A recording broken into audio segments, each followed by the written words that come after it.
everybody, and welcome to the Shoreline Morning Show. My name is Emmy, and I am your host. And we have a jingle now, which is super exciting, which is really cool. It is really cool. And I have an awesome guest today, Meg Irwin. Yep, that's me. So, Meg, tell me about you. About me? Yeah. I want to know a little bit about you, because here's the thing. I actually do need to interrupt really quickly and let everybody know. Our Shoreline Morning Show is now online exclusive. So you guys are getting this and nobody else gets it. This is so just for exciting. you guys. So I love anything exclusive. yes, it just makes you feel kind of special. I know. Yeah. So back to Meg. So tell me about you. What is your role kind of at Shoreline? At Shoreline, I'm the prayer and care coordinator.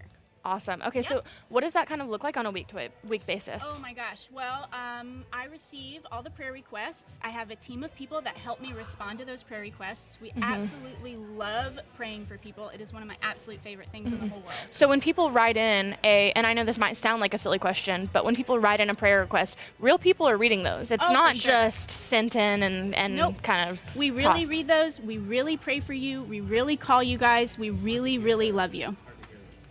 Hard to hear her. And we're gonna pull your mic just a little bit closer. I'm just gonna. Yep, there you go. Yay! Perfect. Thank I'm you. new at this. It's okay. It's all right.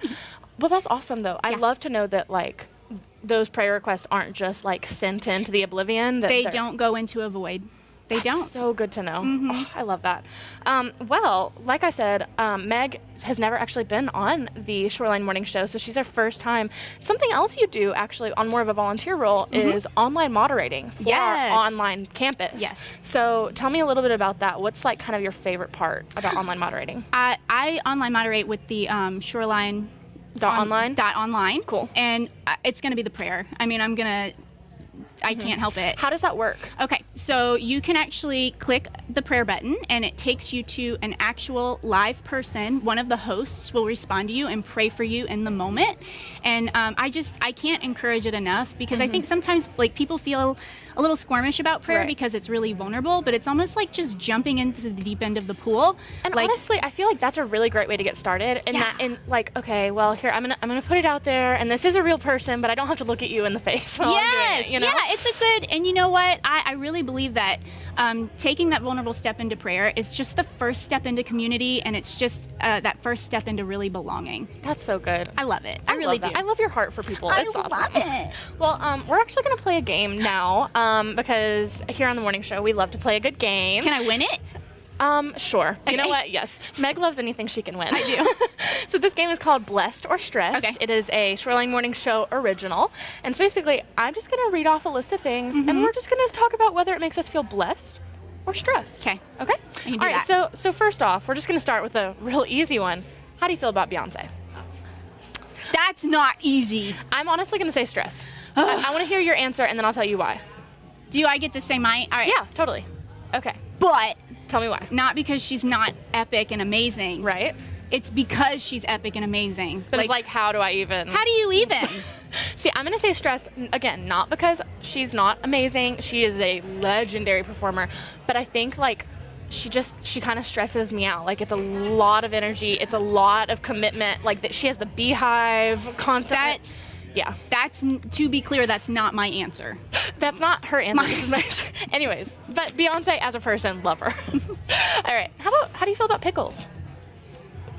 Blessed. Same. I feel like that was pretty Delicious. self-explanatory. I have a cute story. Oh, tell me. Okay. The day that Quinn proposed to me, I did not know he was going to propose to me, and I just had this random craving for one of those gas station pickles that are swimming in their own juice. It's really disgusting if you think about it.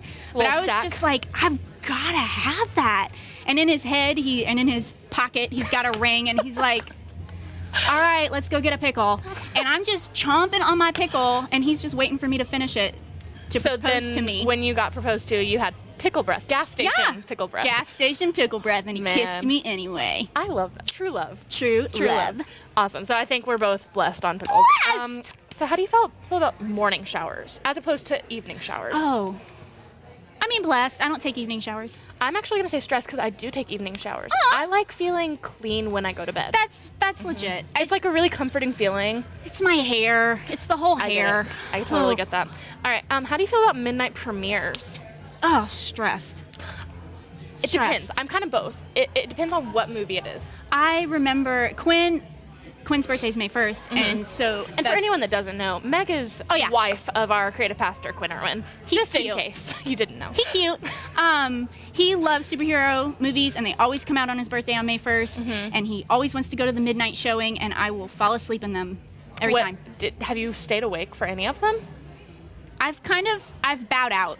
I don't go anymore. I went to the midnight premiere of the Avengers movie, and it was pretty epic, gotta say. No? Okay. That's fair. That's fair. I feel blessed and stressed. If it's a movie I really like, super awesome, fun vibe. But if it's something that I'm not really into, I'm kind of the same way. Like, I want to go to bed at 9 o'clock. Yeah, for sure. All right. A couple more. How do you feel about setting multiple alarms, but 5 minutes apart? Stressed, but I do it. I think we all do it. Yeah. If somebody only sets one alarm, I did it this morning.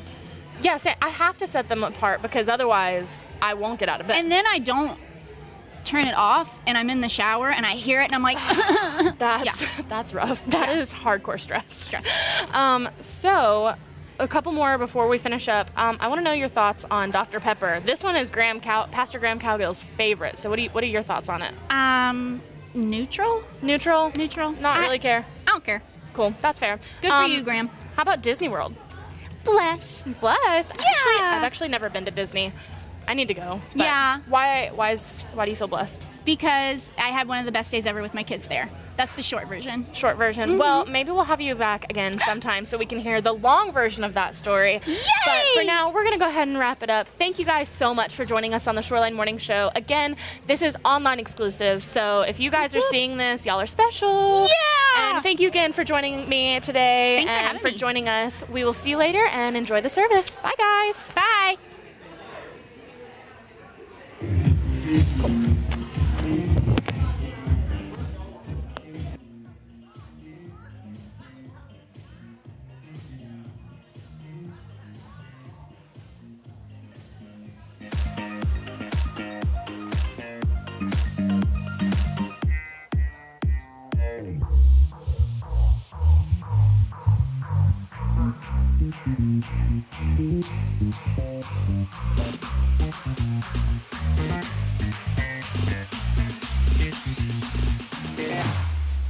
Here we go now.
Here we go now.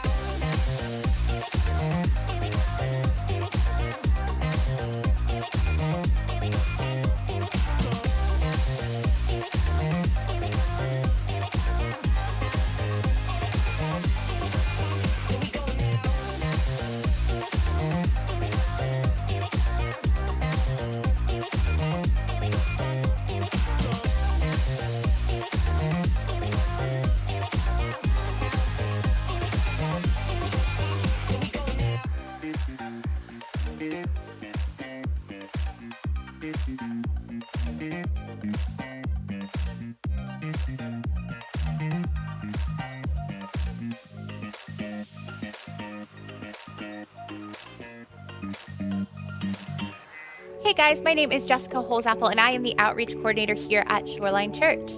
I am so excited to be here today at Church at Crab Island, Church at AJ's, Church Online, and here in the building. I just want to encourage you, if you have not done so already, go ahead and check in on your phone. Download the Shoreline app. The Shoreline app is a great place for you to follow along for notes on today's message, as well as see any upcoming events. For example, we have Serve Day happening on July 11th. Serve Day is a great opportunity for us to come together and serve our community, no strings attached. This year, we get to serve at 4 locations. So go ahead and grab your family, bring some friends, and register online. Now, let's take some time and just take some deep breaths. Let's just allow this time for God to come in and possibly even talk to you this morning. Have a wonderful Sunday, and I'll be back soon. We look around us and see division. Disagreements have turned to divide. Divide has turned to fear, and fear has turned to hate. Who shouts the loudest? And who hits the hardest? With racial tensions and political wars, people are looking for excuses to avoid rather than reasons to love. There has to be another way. There has to be a way to bridge the divide. In a world of chaos and slander, where does love fit? We propose it's the bridge over troubled water. Hey, good morning. Welcome, everybody.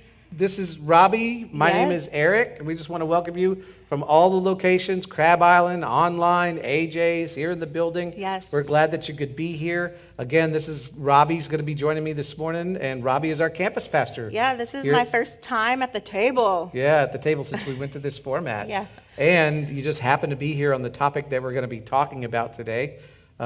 We just happened to have her scheduled, and then Holy this, Spirit knew. Yeah, because this topic is a little bit, might make it a little bit uncomfortable, because we actually start a new topic today called Bridge Over Troubled Waters. And we called it that because you could say right now as a country, we've kind of been experiencing troubled waters. Yes. And as a church, we want to be a bridge over that troubled waters and not be a divide or further divided, as is the case oftentimes with the church. Now, growing up, my daddy, especially when I became a bartender, he told me, never talk politics or religion. I found it almost impossible to stay away from religion, seeing how I'm a pastor and stuff. Wait. But Yeah. I've done a pretty good job of staying away from politics. But whenever a topic intersects with the teachings of Jesus, it's kind of our responsibility to talk about it.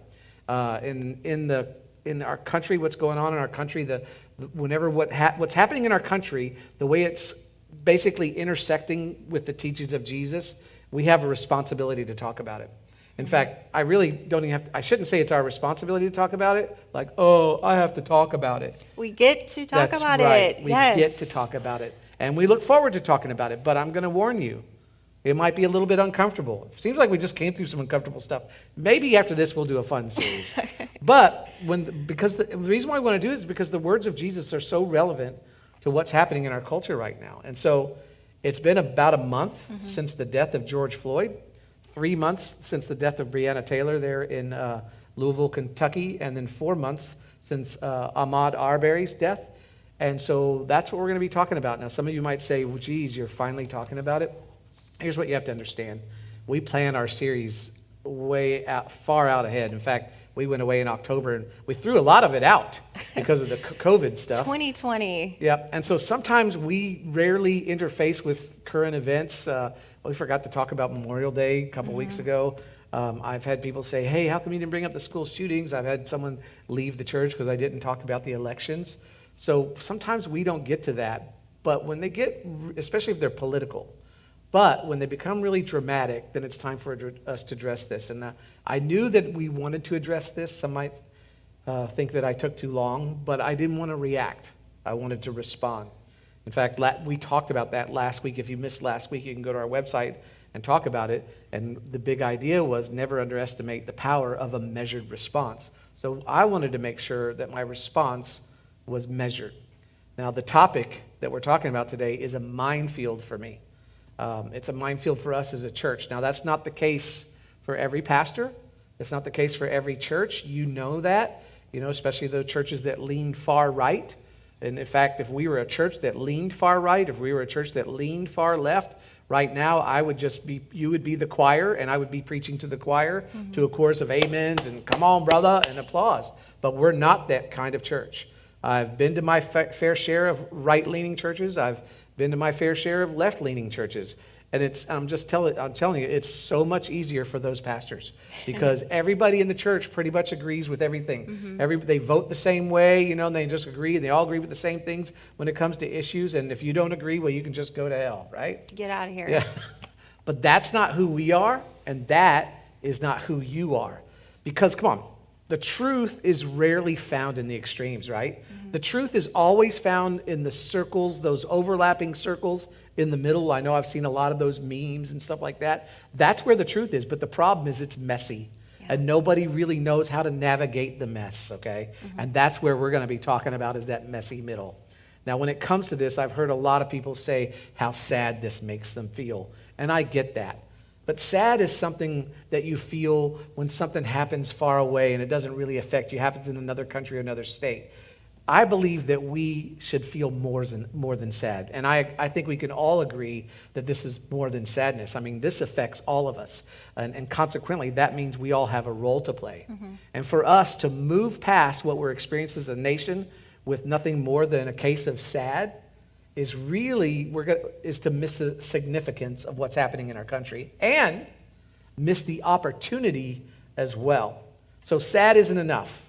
In fact, I don't have to tell that to people of color, right? People of color aren't just sad, they're mad.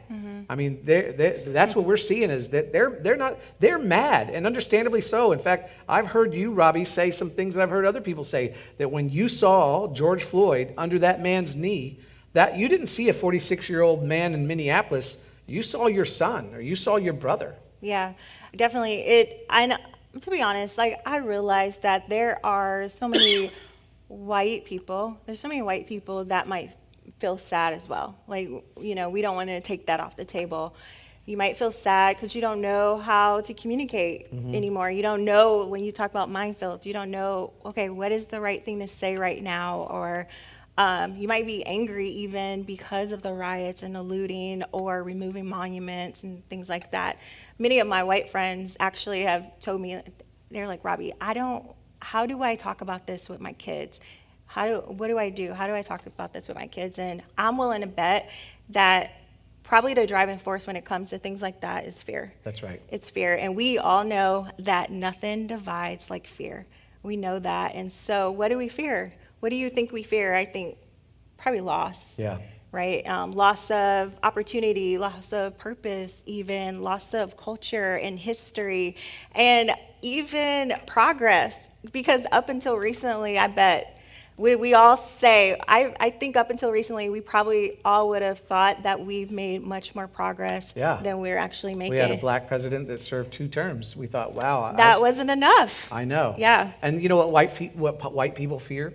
White people fear is what might happen. I mean, but see, for people of color, black, brown, even Native Americans, what they fear has already happened, because for them, it's not theory, it's history. They've gone through it, and I bet you can relate to this. And I mean, what do you fear?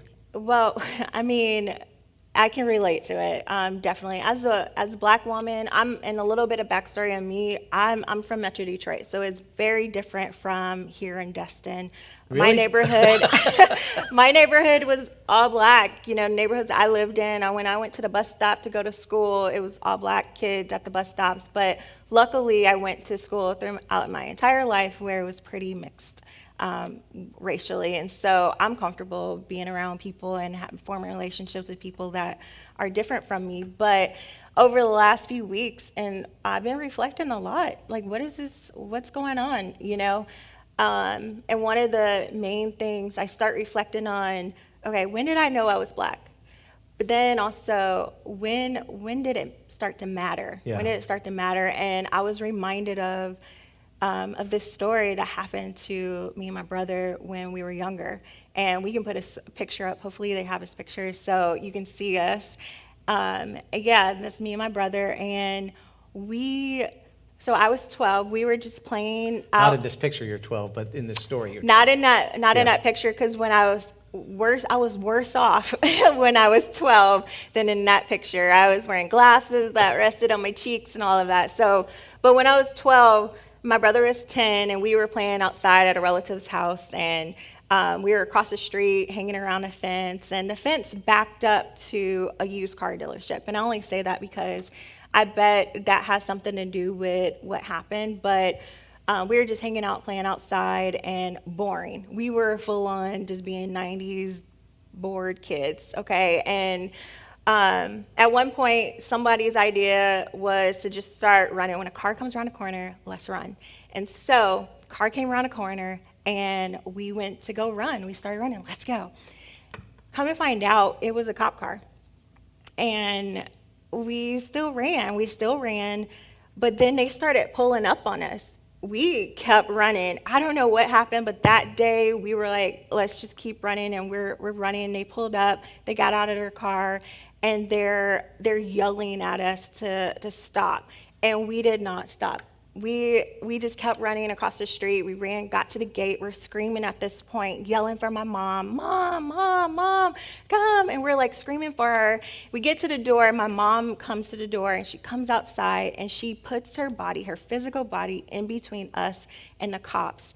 But at that point, I was able to turn around and look and face them, and their guns were pointed at us. Wow. And it was, I just get chills just thinking about that when my brother and I were remembering that a couple of weeks ago. Thank you, Jesus, for my mom. My mom that was there, and now she's retired after 31 years working in the court system, so she knew how to talk to the cops. She knew how to stay calm. She knew to ask for their badge numbers. She knew to, just kind of diffuse the situation. And she was just like, what is going on? And at one point, she even told him our ages. Like, hey, she's 12, he's 10. And one of the cops just said, he just shrugged and said, ma'am, we can't tell if he's 10 or 17. And then they just left. And I don't know, when I think back to that, when you asked me, what do I fear? I fear something like that happening to my son, to my daughter, and I'm not there. Wow. And that's what I fear. So I don't know what you fear. Those fears are real for you. And I could understand why, as a black person, you might grow up afraid of policemen. I think if you asked me if I was afraid of a black man, because that's what some people are, white people fear black men, I would have said no, because our church in Central Florida was very mixed racially. I spent a lot of time with African American kids and teenagers and adults. In fact, I was very comfortable in the culture. So I would say no. But just this week, I was watching the movie Creed, and knowing that we were talking about this, and you talked about introspection. So I asked myself, if I saw a young black man like that, would I be afraid? And I thought, well, normally I wouldn't, but I might, depend on the context. But if you really want to know, you say, what am I afraid of? Yeah. Well, I was talking to the staff this last week, and I was praying earlier, and this came to me, and there's the story of Jesus with the money changers. But I thought of it in this context, is that the religious leaders come to Jesus when Jesus is overturning the money changers, and they ask him, by what authority do you get to turn over these tables? And Jesus says, well, I'm going to ask you a question, and if you can answer me, then I'll answer your question. He says, Black lives matter, do they? And so the religious, this is what happened to me. The religious leaders go pull aside, and they say, well, if we say they don't matter, then they'll call us racists. If we say they do matter, then we might lose our white conservative base. And I thought, you know what? That is the dilemma of the white American church. Now, when I was telling the staff this, I wasn't saying that's my issue. I wasn't saying that was my fear, because I've never want to be influenced by giving to where someone can hijack the vision, or I don't do what's right because of someone giving a lot of money, and that's what happens in the church. And have had that happen. I've had people that are big givers leave because I wouldn't do what they wanted them to do, because I understand that when that happens, I'm going to be held hostage. But when you ask me what I fear, I'd be lying if I said that didn't cross my mind. Not that I wouldn't say that racism is wrong, and I've stood on this stage and said it multiple times. Not that I wouldn't say that Black Lives Matter, because I do, but I think the fear maybe that I was feeling inside is that because what happens in our country, an issue like this becomes so polarizing that if you say one thing, that means you're on this side. If you say one thing, you're on that side. That once I say that Black Lives mattered, immediately I'm labeled into a political category, and everybody that's not on that category I'm misunderstood by, and that we could lose white conservatives in our church. Now, I'm not saying that I responded to that or that influenced my decisions, but you said, what do you fear? I'm just being honest and say that that crossed my mind, because I do believe that Black Lives Matter, and I do believe that racism is wrong, but that's a fear. Yeah. No, I actually appreciate you being open and vulnerable. It's probably one of my favorite things about you, and I'm sure a lot of us are a part of Shoreline. We would agree that good, bad, ugly, or inappropriate, right? Yeah. Inappropriate jokes and all. We trust you because you're honest and vulnerable, and we've created such a culture here where people can belong and kind of speak up. Because I actually came to you after that staff meeting. I thought about it. I measured my response all weekend, and I thought about it to be able to approach you, and I was able to just be open and honest, like, hey, like, what can we clarify this? Can we talk about this? And we are able to do that together, and that's what this is about. Like what we're talking about today, that's what we have as opportunity to do. And I appreciate that about you too as well, because like I said in that message that I said, if you asked me if I was racist, I'd say no. And even if you asked me if I was prejudiced, I'd say no. But because I've been able to spend more time around you, I can see that I still have some prejudiced thoughts, even though I worked in a very racially mixed church. And so I appreciate that. But when we're living in a time when everyone's peddling fear, if we're not careful, we fall victim to it. If we're not careful, we'll be drawn into it. And if we're not careful, we'll become divided.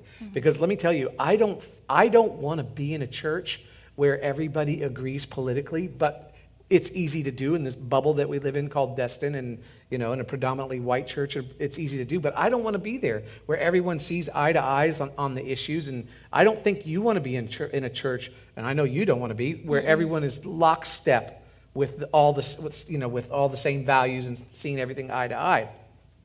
And because of that, our choice to do that, we have a unique opportunity to model for our community what it looks like to disagree radically and love unconditionally. We have an opportunity to do that in this little church in Destin, Florida. So here's the question that I want to kind of open up with, even though we've given you some background and we're halfway done. Are you willing to evaluate your worldview or your truth through the filter of your faith, rather than create a version of your faith that supports your worldview or your truth? And when I say worldview, how you see the world, how you see culture, how you see politics, how you see people, and here's another thing, because we are in a culture where everything ends up driving into political extremes, I even put this question: are you willing to follow Jesus even when doing so creates a space between you and your party? Are you willing to follow Jesus and what he talked about, even when it might create a gap between your political party, your political views, their platform, and even your presidential candidate? Because from experience, what I've experienced, most Christians aren't willing to do that. They would rather shape their religion, or not shape their political views, but have their political views shape their religion. Right. And I believe that Jesus saw this coming. Because on the night before Jesus was arrested, he's with his disciples, and John, who's one of his closest disciples, records a prayer. And there's two interesting things about this prayer. First, he prays for us, which we're going to talk about. But second, what I find is interesting is that you find a prayer request. And if you grew up in church, you know what a prayer request is.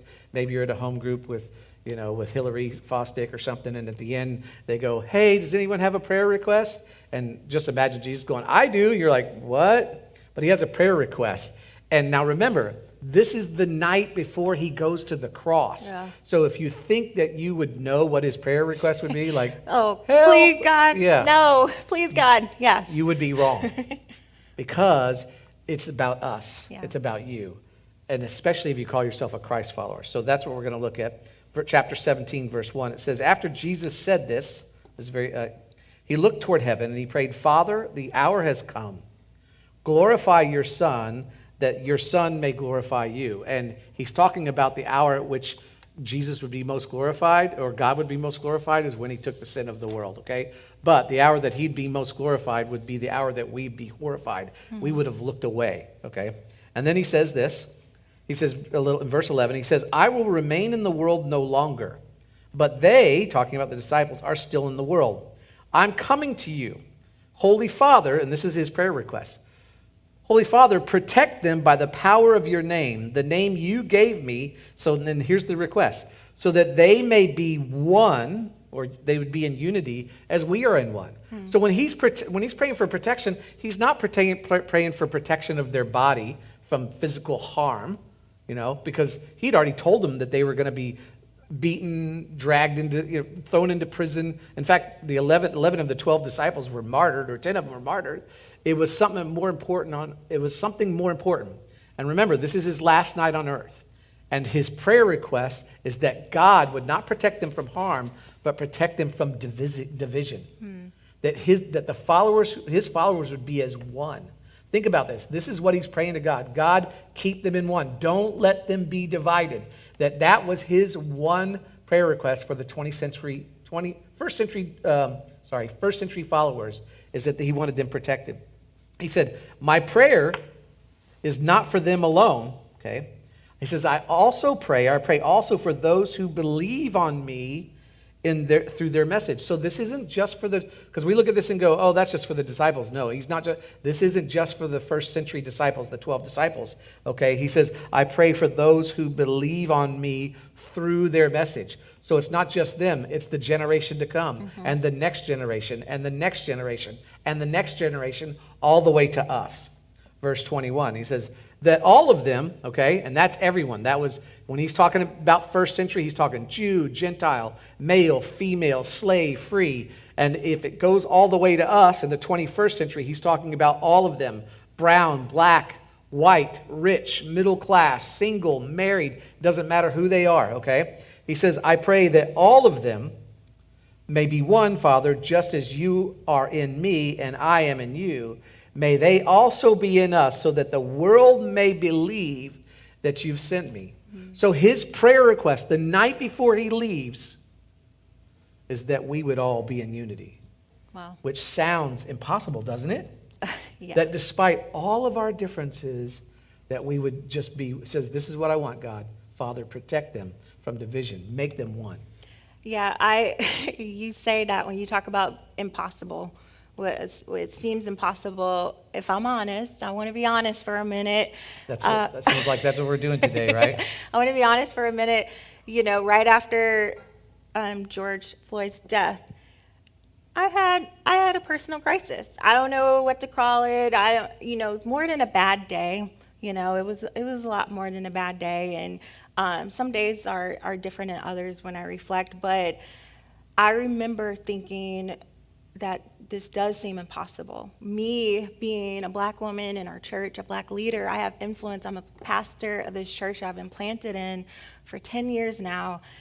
And what am I doing if I can't stop things like this from happening? Yeah. To people that look like me? What am I doing if I can't stop, deaths like this from happening? And I don't know. And it caught me in tears. It tore me open almost. And I remember you called me and you checked in on me. What did you tell me? I told you that because I could understand the questioning, why am I making a difference? Yeah. A black pastor in a predominantly white church in a white community, am I wasting my time? And, I felt like that, I just told you that I believed in you, but it wasn't so much that it was more than that. That you were here for such a time as this, that there is a reason why we're here. You're here. We've seen story after story of people in the Bible where they end up in circumstances that they didn't predict or even want, but yet God used them in incredible ways that one day you're going to look back and go, wow, I did not see the reason why I was there, but I was there for such a time as this. And I really believe that you're making a difference here. You might not know what it is, but God has you for a purpose, and I believe to fulfill what you're saying. How can I prevent this from happening to people who look like me? And maybe your first thoughts is I need to be in a black church in a black community. But what if God has you in a white church in a white community to help exactly that reason? You know, so. Yeah, I mean, I hope so. I'm with you, and it's day by day. But I'm planted just like always. Well, getting back to the story, Jesus believes that for the sake of the mission, that this is imperative. And then what's the mission? The mission is to take the gospel to around the world. And he said, and that sounded impossible. But for that to happen, it was an imperative that we had to be in unity. And for that to happen, is that it had to be intentional, okay? Because we have to be intentional, because it doesn't come naturally, does it? Of course not. And the reason why it doesn't come naturally, because of our differences. Because you grew up in Detroit, I grew up in Destin, our environments, our political leanings. That's why he prayed for it. When he asked for oneness, he wasn't praying for oneness. I wish they'd all just get along. It doesn't have anything to do with it. He says it right there, that the world may believe that you've sent me. He wanted us to be in unity so that people outside the faith, people with different worldviews, would believe. That they would look at us and be convinced that when they see unity, despite our differences, despite our different worldviews, despite diversity in the church, or even diversity between churches, is that they would believe. Yeah, he was actually praying to his Father to nudge us. Like you said, it was more than just about Jesus and those 12 disciples. It's like, this is a message for us. And I don't want us to miss this, because the fact that if you think about if you knew ahead of time that this was your last night before you died, everything is significant. Everything that you're sharing and talking about is significant. And so when he's talking to the disciples, he's trying to cement it in their hearts and their minds, this. Yeah. And I think we need to go back a little bit to John 13, something that he talked about earlier in the night, that it's the same reminder in the same vein of a command that he has for us. And so John 13, verse 34, he says, "A new command I give you, love one another." Which he'd said all along, right? He's been saying that over and over again. So we know, like, this is still significant, even in the last moments. And it goes on, "As I have loved you, so you must love one another." So powerful. Yeah, and this is a new command. This is how he said it. It's a new command. This isn't a suggestion. Hey, if you feel like it, I'm requesting this. Would you mind doing this? This was a new command that he was giving us. And again, it's not about me. It's not about what I see for myself or you see for yourself and your personal purpose.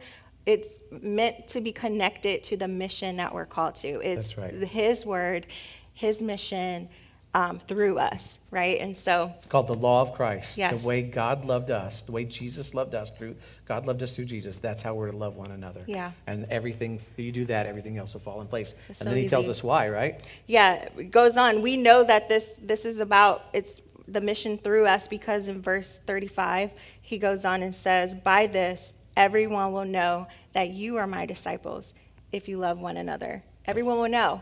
It'll be so clear. Yeah, so powerful. That's unity. So we get back to the story in John 17. We're going to wrap it up. He says, "I've given them the glory," talking about the disciples, "that you gave me, that they may be as one as we are one, I and them and you and me, so that they may be brought to," look at this, "complete unity, and then the world will know that you sent me and have loved them even as you loved me." So they came with one message, right? They came with One purpose. One purpose. That's what it was. One purpose. What was that? In fact, the night that Jesus rose from the dead, that's what they did. Is they came with that one purpose and that one. The purpose to hit the streets and to make sure that they knew to make disciples Yeah. of all nations. So they That's the purpose. One purpose and then one message. One message to, what Jesus, the reason why he was even alive to begin with, so that he would die for us. Yeah. And we would have full and clear and no obstructed, no barrier between us and God the Father. So one purpose, one message, and Yep. one command. And what was the command? What you just said, that we would love one another as the way Jesus has loved us. That the way God loved us unconditionally, that's how we would love others. Yeah, Now, so good. here's the deal. In today's politics, in this culture clash that we see going on in the news, in fact, when you watch the news, depending on what news you one side always loses, one side always wins. And it doesn't matter what the debate is. It's all about how can I win, how can I be right, and make the other person look wrong. But when it comes to the church, we will win or lose every single day based off of our behavior. The church wins or loses every single day based on how well we treat each other. So that's why it's so important that we must not let anything divide us, and we must not let anyone divide us. Yeah. Because remember, Yes, it okay. was Christianity, not the government, that laid the foundation for Western civilization. In fact, all atheists will agree. Atheists who don't even believe in God will agree that it was the teachings of Jesus, not political ideologies that laid the groundwork for our modern sense of justice and fairness and dignity that we have in the West. So why would we, as followers of the eternal King, why would we divide ourselves over temporary issues? Why would we allow a certain view that we might even abandon one day or outgrow? Why would we let a view divide us from a living, breathing you? That's so good. A living, breathing you that's sitting by you. That's right. That's related to you. Why wouldn't we fight, struggle for, sacrifice for that unity that Jesus prayed gosh. for? Why wouldn't we do this? I don't know. America could get a hold of this, I don't right? know. Why wouldn't we do this? And so I want us to, like, this part of the conversation is having questions. Yeah.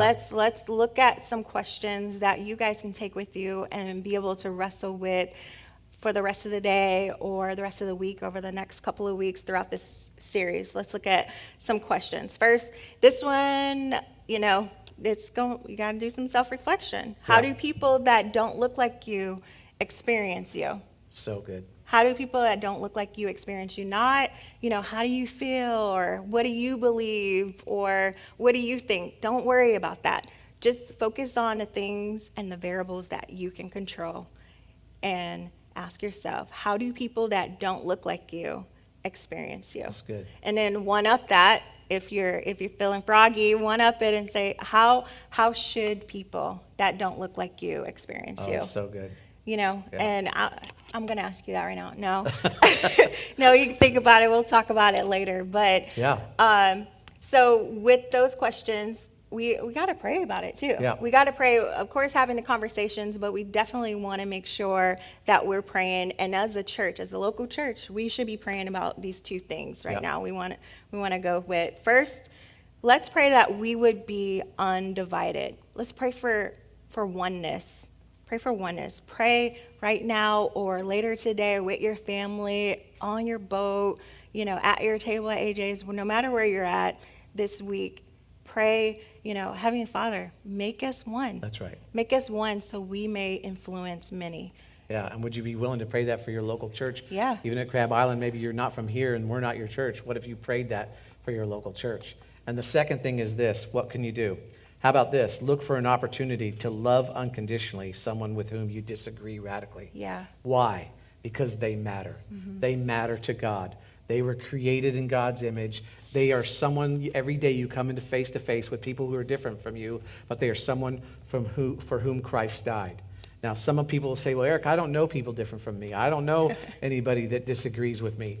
There's a couple things wrong with that statement. Number one is, if you don't know anybody different than you, that's a problem.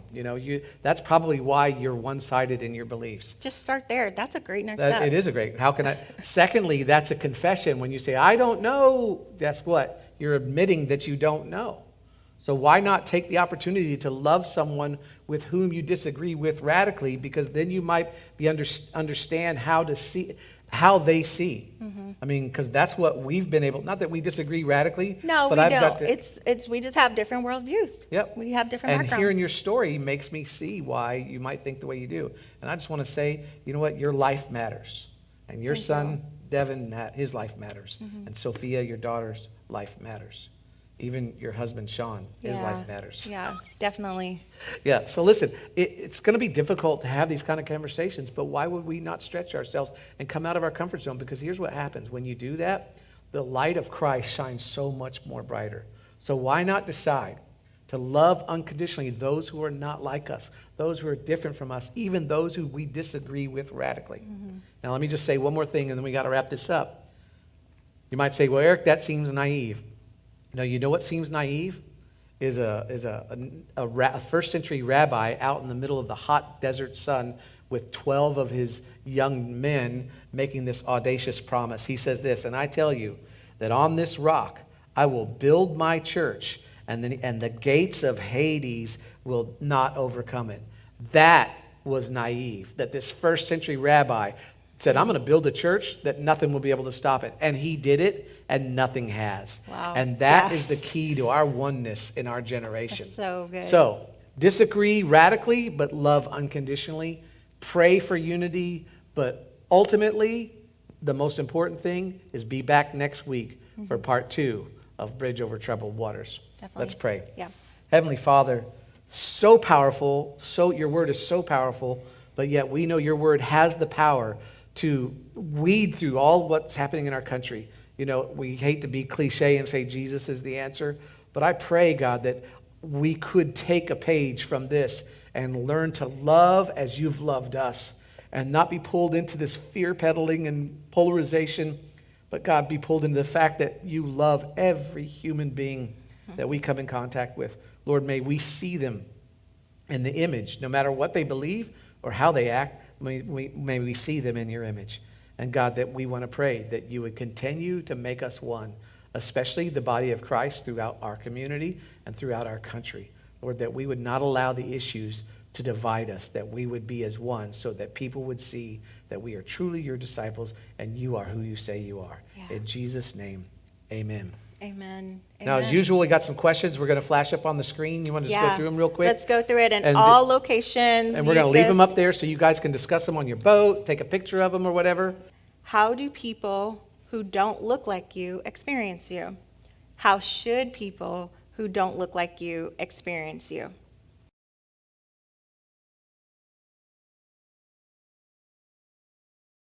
Thanks for sharing your experience Yeah. with me. I love you. Thank you. God bless you guys. We'll see you next week. Our culture has always been to create irresistible environments that change people's perception of God by changing their perception of church. One way we do that here at Shoreline is through irrational generosity. A bit of transparency here. When Lou and I started attending Shoreline, we were not sure about this whole giving thing. It made us nervous, and honestly, we were not sure we could afford it. We decided to start giving with our time and serving at some of the community events that Shoreline was a part of. It was in that time of serving and giving of our time that our hearts started to change. God really started to open doors, and we decided as a family that we wanted to be irrationally generous. We wanted to show that. So we took that step and started to give with our finances. We watched God work in our hearts. And from that, we got to witness firsthand how God was using the local church in our community. Because of you, we are able to bring Jesus and his church to the front and center of everyday life through serve opportunities like Serve Day. There are many ways to give. You can go to our website, use the Shoreline app, or you can simply just text to give. All the details are up on the screen.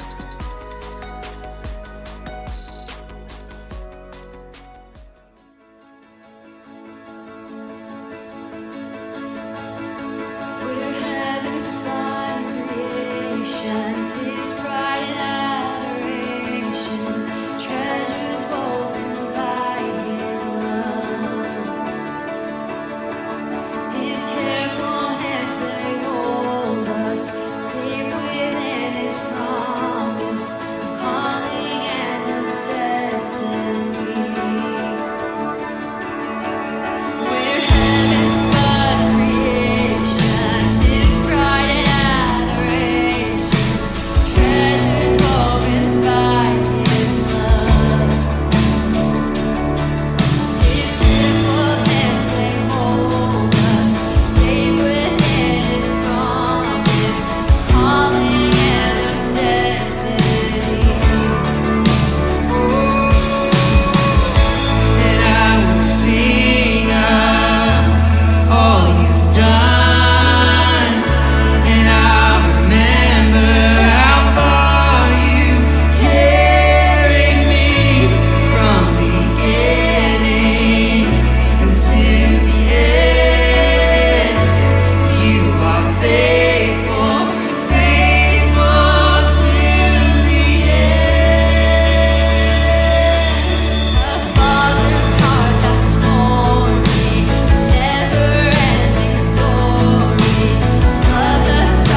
guys, we had a great service today, and I just want to invite you to go ahead and reach out, get connected with us. Life was never meant to be done alone, so we want to get connected with you. Go ahead to the Shoreline app and click on Get Connected to get connected to a member of our team. Have a great Sunday. See you next week.